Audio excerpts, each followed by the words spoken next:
મુંબઈ, ગોવા, મહારાષ્ટ્ર સહિતના વિસ્તારોમાં ભારે વરસાદ વરસી રહ્યો છે। હવામાન વિભાગે આધિકારિક રીતે પુષ્ટિ કરી દીધી છે કે મુંબઈની અંદર નૈઋત્યનું ચોમાસું પહોંચી ચૂક્યું છે અને મહારાષ્ટ્ર મુંબઈમાં અત્યારે સક્રિય છે ચોમાસું અને વરસાદ ભારે વરસી રહ્યો છે। ગુજરાતમાં વિધિવત રીતે ચોમાસું ક્યારે બેસશે તો હવામાન વિભાગે જાહેરાત કરી છે કે 48 કલાકની અંદર ગુજરાતની અંદર ચોમાસું છે બેસી જશે। દક્ષિણ ગુજરાતથી ચોમાસું એન્ટ્રી લેશે અને ભારે વરસાદ પડવાની હવામાન વિભાગે આગાહી કરી છે। પ્રી મોન્સૂન એક્ટિવિટી અંતર્ગત ગુજરાતમાં છેલ્લા 2 દિવસથી વરસાદ વરસી રહ્યો છે। સૌરાષ્ટ્ર, દક્ષિણ ગુજરાત, મધ્ય ગુજરાત અને ઉત્તર ગુજરાતના મોટા ભાગના વિસ્તારોમાં વરસાદી માહોલ છે। છેલ્લા 24 કલાકની વાત કરીએ તો 26 તાલુકાઓમાં વરસાદ નોંધાયો છે, જેમાં સૌથી વધારે મહીસાગર જિલ્લાના સંતરામપુરમાં 1.5 ઇંચ વરસાદ ખાબક્યો છે। અમરેલી જિલ્લામાં પણ વરસાદ થયો છે અને વાવણી લાયક વરસાદ થતા ખેડૂતોએ વાવણીના શ્રી ગણેશ પણ કર્યા છે। આ સાથે મધ્ય ગુજરાતમાં અમદાવાદ અને ગાંધીનગરમાં પણ વરસાદની આગાહી હતી, જેને લઈને ગઈકાલે અમદાવાદ, ગાંધીનગરમાં પણ વરસાદ પડ્યો છે। મહીસાગર, મહેસાણા, અરવલ્લી, દાહોદમાં પણ વરસાદ પડ્યો છે અને હજુ આગામી 48 કલાકની અંદર કેટલી જગ્યાઓ પર વરસાદની આગાહી છે। ચોમાસું અત્યારે ક્યાં છે એના વિશે વાત કરીશું। સ્ક્રીન પર તમે જોઈ રહ્યા છો અત્યારે મુંબઈ છે, મહારાષ્ટ્ર છે, આ બધા જ વિસ્તારોની અંદર ભારે વરસાદ વરસી રહ્યો છે અને ગુજરાતના અમુક વિસ્તારોની અંદર પણ હવામાન વિભાગે વરસાદની આગાહી કરી છે પ્રમાણે વરસાદ છે એ વરસી રહ્યો છે। ખાસ કરીને આ બાજુ જે દક્ષિણ ગુજરાતના જે વિસ્તારો છે, વલસાડ છે, સુરત છે, આ બાજુ સૌરાષ્ટ્રની અંદર ભાવનગર છે, અમરેલી છે, જૂનાગઢ છે, આ બધા જ વિસ્તારોની અંદર અત્યારે વરસાદ વરસી રહ્યો છે। ચોમાસું ક્યાં પહોંચ્યું છે એના વિશે પણ વાત કરી લઈએ।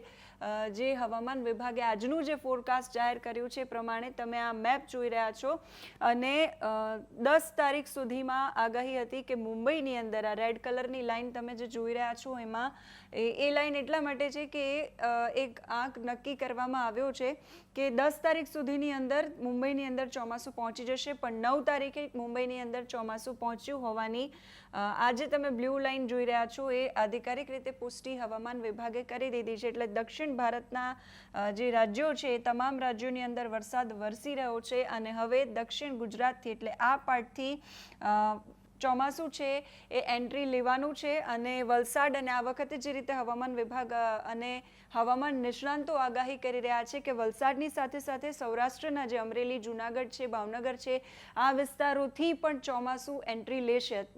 2 દિવસથી વરસાદ વરસી રહ્યો છે। જોઈ લઈએ કે આગામી દિવસોમાં કયા વિભાગની અંદર કયા જિલ્લાઓની અંદર હવામાન વિભાગે વરસાદની આગાહી કરી છે। તો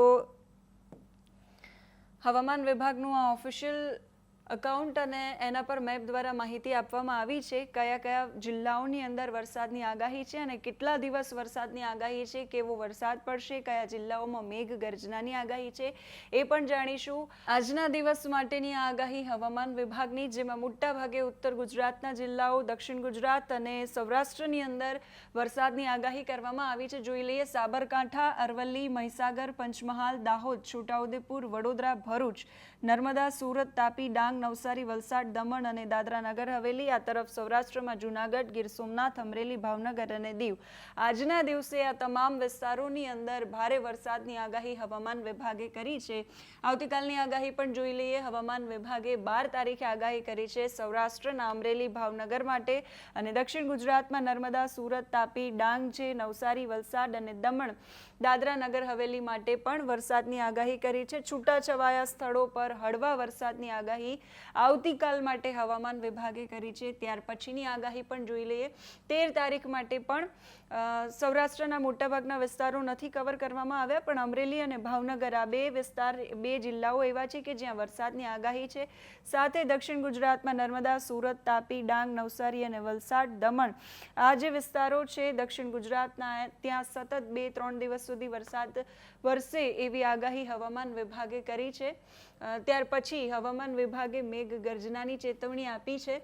14 તારીખનો આ મેપ છે અને હવામાન વિભાગે આગાહી કરી છે ગીર સોમનાથ, દીવ, અમરેલી અને ભાવનગર, સૌરાષ્ટ્રના આ 4 જિલ્લાઓ અને દક્ષિણ ગુજરાતમાં સુરત, નવસારી, વલસાડ, દમણ, દાદરા નગર હવેલી આ જિલ્લાઓની અંદર હવામાન વિભાગે 14 તારીખ માટે વરસાદની આગાહી કરી છે। ત્યાર પછીની આગાહી 15 તારીખ માટેની, કયા જિલ્લાઓમાં કેટલો વરસાદ, છૂટાછવાયા સ્થળો પર હળવો વરસાદ પડવાની 15 તારીખે આગાહી અને નવસારી, વલસાડ, દમણ, દાદરાનગર હવેલી, અમરેલી, ગીર સોમનાથ અને દીવ આ જે વિસ્તારો છે ત્યાં હવામાન વિભાગે આગાહી કરી છે વરસાદની. છૂટાછવાયા સ્થળો પર મધ્યમથી હળવો વરસાદ પડી શકે છે. 16 તારીખે પણ એ જ જિલ્લાઓ ફરી જ્યાં વરસાદ પડવાની આગાહી છે. 16 તારીખે અમરેલી, ગીર સોમનાથ અને દીવ. તો દક્ષિણ ગુજરાતમાં નવસારી, વલસાડ, દમણ, દાદરા નગર હવેલી આ વિસ્તારોની અંદર વરસાદ પડશે. મેઘગર્જનાની આગાહી ક્યાં કરવામાં આવી છે એના વિશે પણ વાત કરી લઈએ. તો આજના દિવસે હવામાન વિભાગે આ તમે જે યલો કલરમાં જોઈ રહ્યા છો એ તમામ વિસ્તારોની અંદર મેઘગર્જનાની એટલે ગાજવીજ સાથે વરસાદ પડવાની આગાહી હવામાન વિભાગે કરી છે, જેમાં ઉત્તર ગુજરાતમાં સાબરકાંઠા, અરવલ્લી, મહીસાગર, દાહોદ, પંચમહાલ, વડોદરા, છોટાઉદેપુર, દક્ષિણ ગુજરાતમાં ભરૂચ, નર્મદા, સુરત, તાપી, ડાંગ, નવસારી, વલસાડ, દક્ષિણ ગુજરાતના મોટાભાગના વિસ્તારો જ્યાં મેઘગર્જનાની આગાહી કરવામાં આવી છે. સાથે સાથે 30 કિલોમીટર સુધીની ઝડપે પવન ફૂંકાઈ શકે છે એવી પણ આગાહી કરવામાં આવી છે. ગઈકાલે પણ જ્યારે વરસાદ પડ્યો તો અલગ અલગ જગ્યાઓ પર વૃક્ષો ધરાશાયી થવાની, ભારે પવન ફૂંકાવાની ઘટનાઓ સામે આવી છે. વાત કરી લઈએ આજના દિવસમાં સૌરાષ્ટ્રની અંદર જૂનાગઢ, ગીર સોમનાથ, અમરેલી, ભાવનગર અને દીવ આ જે વિસ્તારો છે ત્યાં ગાજવીજ સાથે વીજળીના કડાકા ભડાકા સાથે વરસાદ પડી શકે છે. બાકીના જે બધા વિસ્તારો છે ત્યાં પણ વાદળછાયું વાતાવરણ રહેવાની શક્યતા છે. હવામાન નિષ્ણાંતો એવું કહી રહ્યા છે કે અરબી સમુદ્રની અંદર ડીપ ડિપ્રેશન અત્યારે સર્જાયું છે અને ડીપ ડિપ્રેશનના કારણે ગુજરાતની અંદર અત્યારે વરસાદ જે છે એ આવી રહ્યો છે.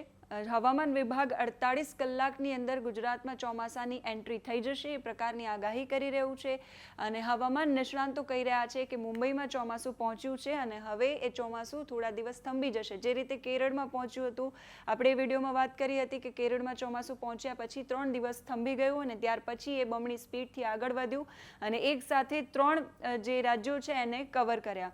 એવી જ રીતે ગુજરાતની અંદર બનવાની શક્યતાઓ છે. ચોમાસાને લઈને ચોમાસું ક્યાં પહોંચ્યું, કયા જિલ્લાઓમાં વરસાદ છે, કયા જિલ્લાઓ માટે કેવા પ્રકારની આગાહી છે, આ બધી જ અપડેટ અમે તમારા સુધી પહોંચાડતા રહીશું.